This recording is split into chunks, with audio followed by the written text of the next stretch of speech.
here in Springfield, Ohio, that is also a serious problem, and to ask you for your help, wherever you are, whoever you are.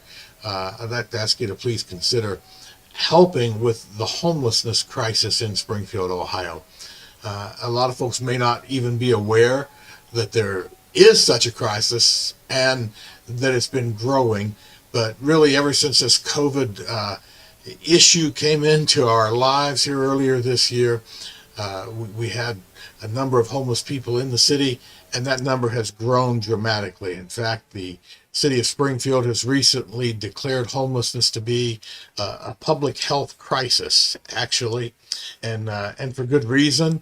The number of homeless people has just grown dramatically. From what I'm told, some estimates say there was somewhere around 50 people back when we started this in March, and now that number has swelled to well over 350 people or families that are homeless. And so many of those families are families with kids. There are actually hundreds of kids that are living on the street right now, living without a certain place to lay their head, moving from couch to couch, or family to family to try to find shelter.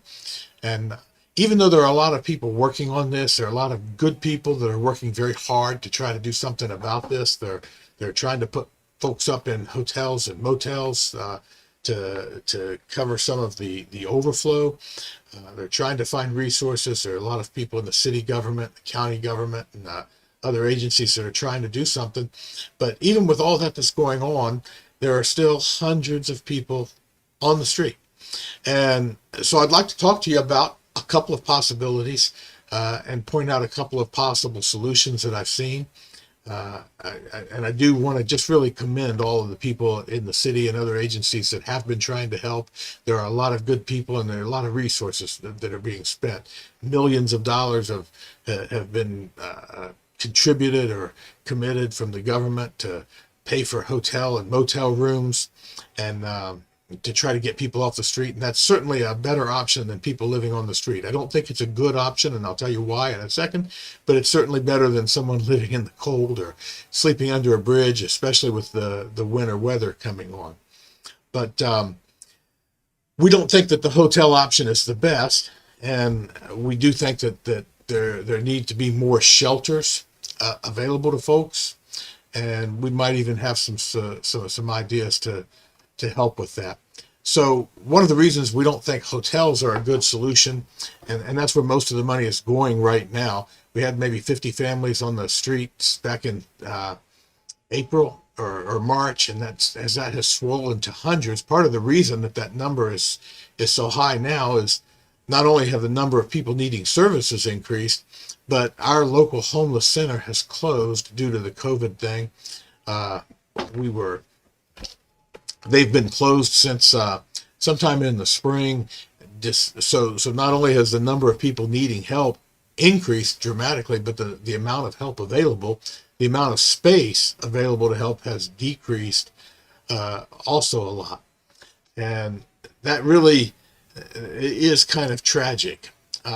To try to make up for this, to try to fill the gap or the need, the money has been directed, and additional monies also has been directed to putting people in hotels, families in hotels. Now, when you first hear that, it might sound like, wow, that's a really good thing. And like I said, it is better than people sleeping in the cold. But a lot of us, when we first hear that, what we envision is an experience like what you or I might have if we took our family on vacation and we stayed down at the Marriott. Unfortunately, that's not the experience that most of these kids in homeless situations are having in these hotels. As a youth organization, Inside Out, it comes into first-hand contact with a lot of the impoverished youth, and a lot of them are living in challenging situations. A lot of the folks that end up in homeless situations have life-controlling issues that have led to that.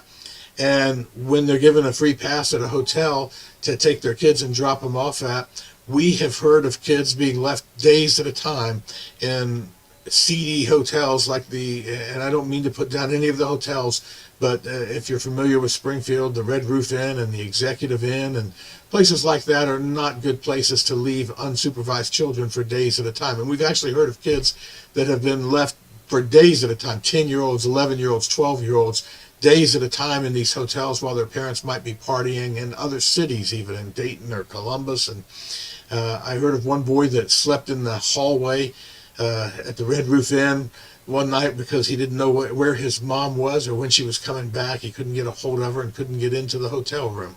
Imagine the predators and the dangers that kids are being exposed to. I even heard, I haven't verified this myself, but I even heard that an infant of one of the families actually died in one of the hotels under this care recently. So it seems to me that although again, I commend the people that are trying to help, and it's certainly better than leaving people out in the cold, but it seems like we can still do better. So I'd like to see some better options for folks than sticking these folks in hotels where so often the kids, they're not there with their parents, they're not being properly cared for, and it's not an environment where they can get their studies or schoolwork or things like that done. And I could go on and on with some of the things that I've heard that happened there. The other thing I want to mention is the possibility of reopening a shelter or establishing a shelter ourselves. That's one of the things that we're considering. When we first heard that the homeless shelter had closed, we believed that they did that because they had to, as a state order or as a government health order. But in fact, that is not, we've since learned that is not really the case. There's really nothing in the guidelines, the community guidelines, there's nothing that has actually required the IHN or any other homeless shelter to close. For whatever reasons, their particular situation, they felt that it was in their interest to close. I suppose maybe they at that location were not able to meet the guidelines put forth by the CDC or the Housing and Urban Development or the State Health Department. But there certainly are homeless shelters open all across the country. I've personally checked with the homeless shelters in Dayton and Columbus, Cleveland, Lorain, so many other cities in Ohio. In fact, I'm not aware of any that have closed their homeless shelters, and I've personally checked with those cities, and I know that they're open, and they've been open throughout this situation. In fact, the guidelines, as you can see right here, I've got this web page up. The guidelines from the CDC specifically say that continuing homeless services during community spread of COVID-19 is critical. Homeless shelters should not close or exclude people who are having symptoms or test positive for COVID-19 without a plan for where these clients can safely access services and stay. Homeless shelters should not be closing, folks. It just shouldn't be happening. And so I don't want to criticize any of the folks involved because so many people are working so hard. But after I've become aware of this situation, I can't help wondering what we can do to help and why the community, there's so many folks, like I'm sure people watching right now, that really do care and maybe just weren't aware that there's a problem out there. After I became aware of it, I mean, for a long time, we haven't really had a focus on homelessness, not because we don't care, but just because there are other agencies that are taking care of that have facilities for it and have more training.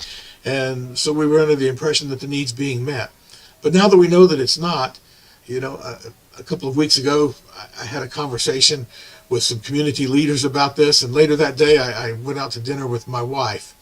And on the way home, I stopped at Speedway to get some gasoline and something to drink. And as I was walking in there was a homeless fella laying on the sidewalk. He had all of his clothes in his duffel bag and was sleeping as the weather was getting colder and colder.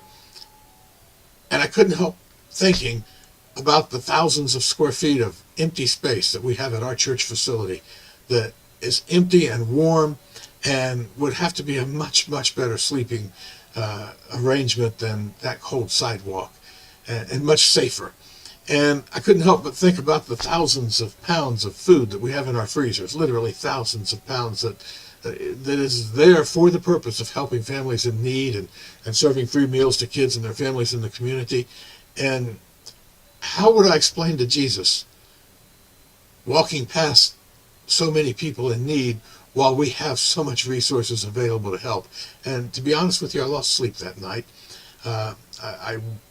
I felt almost as if I should have woke that man up at that very moment. And the only reason I didn't was because we didn't have the staff available to watch the building, to supervise the building if we had. But I haven't been able to get it out of my mind. Maybe we should try to put together that staff. We have the resources available to do something about this problem. We have the food available to feed the entire population of homeless folks if we needed to. We just need people to help cook the food and wash the dishes when we're done, honestly. So I want to ask you, those of you who are watching, whether we do it. And I'm sure that Inside Out is not the only facility available.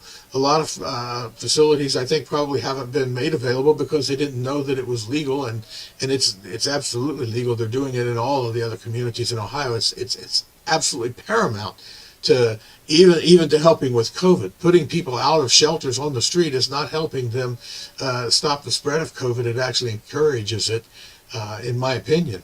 The folks need to be in a place where they can have masks available, where they can have hand sanitizer and other sanitary services available, and where they can be encouraged to social distance and have a place to sit down or sleep where they can social distance, where it's possible. So supervised shelters are the best place and way to do this, in my opinion. So we want to make that available, or encourage some other places to make that available, and we need your help. If you are watching online and you're moved to do so, you can go to Inside Out Youth's Facebook page. There's a donate button at the top of the page. And please consider giving to this cause. It's a worthy cause, and we'll make sure that every penny that you spend, none of it's going to administrative services. I personally am a full-time volunteer. None of the money's coming to me or any of our staff. What we need, any of our administrative staff, what we need are to gather resources to help with this problem. It really is a big problem, and it's going to be an expensive problem. We need to, if we do something at our building, or if we do something at someone else's facility, somebody's still going to have to buy some beds and some cots, and somebody's going to have to buy some furniture, and it's going to take dozens of people to staff a place for 24-hour care. And that's going to cost money, folks. That's going to take some work. Maybe the Lord's put it on your heart. You'd like to volunteer. You know, for every hour that you volunteer, someone else. We don't have to raise the money to pay someone for that hour. So, if the Lord moves you to do so, I'm going to put a link on this page in the comments section to a form that you can fill out online with your contact information if you feel like you might have some time available or some skills that you could contribute to helping with this cause. So I'd like to ask you to consider those two things. One, consider what time you might have available to volunteer to help, or what financial resources you might have to contribute to this problem, to helping to resolve this problem here in Springfield, Ohio.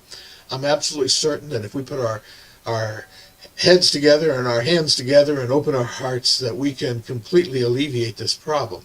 So I think that Inside Out and City of God Church can partner together to provide an immediate shelter, an immediate place of shelter and refuge. We can provide immediate food to folks that are hungry and that are homeless right now. We also have a relationship with the PATH, Integrated Health Services. I don't know if you've heard of the PATH. They're a wonderful organization. They provide a wide array of health services, mental health services for families, individuals, and groups. They provide counseling services, group therapy, individual therapy, and we already have a wonderful relationship with them, working with our youth department. And they have committed to get involved in this program to help develop case plans and service plans for every person that would want to come in and receive some help here at our center, and help develop a long-term plan for to find out what the underlying problems are and how to help people get into uh, a situation where they won't become homeless again. And as we've considered this, and then of course through City of God Church, we're able to provide spiritual counsel and present the gospel. And I don't think there's anything more important than presenting the gospel of Jesus Christ to families and people in need. There's nothing that has made a bigger difference in my life and so many people that I know. And so those are the immediate things that I believe we can do as an organization and as a community to make a difference in this problem, with this situation. I don't believe that homelessness should continue to be a problem in Springfield, Ohio. There are enough resources, there's enough space available, there's enough food available, and I've got to believe that there are enough people available. I've got to believe that there are enough caring people available.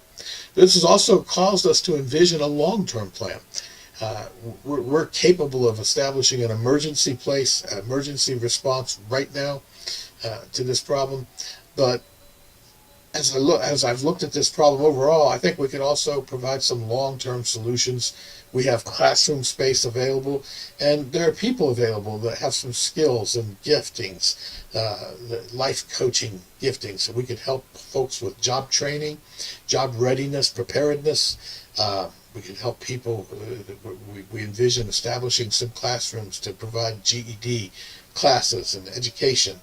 And as I've already mentioned, these counseling services, the immediate emergency counseling services, we can also provide long-term counseling through our relationship with the Path. They have an office right next door to our center where they can help people develop plans for what their individual needs are.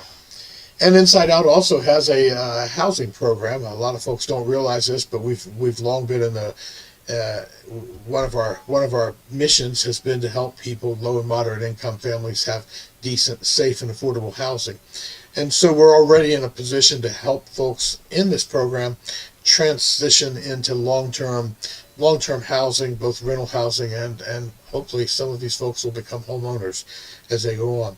So there's a tremendous thing. We can take this problem, this terrible situation that people are enduring right now, and if we come together, if folks like you will help, and we continue to pray, and we continue to put our heads and hearts and hands together, I'm absolutely certain that we can turn this into a big plus. We can completely eliminate the problem in Springfield as it exists, and instead put people on a path to wholeness, on a path to prosperity, on a path to a future of joy and goodness. So I'm hoping, praying that you'll help me, help us, help Inside Out and City of God Church.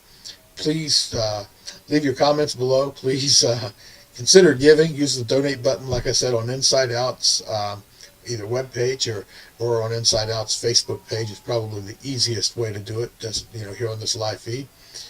And feel free to hit me up, send me a private message if you have any questions, or post a comment right here.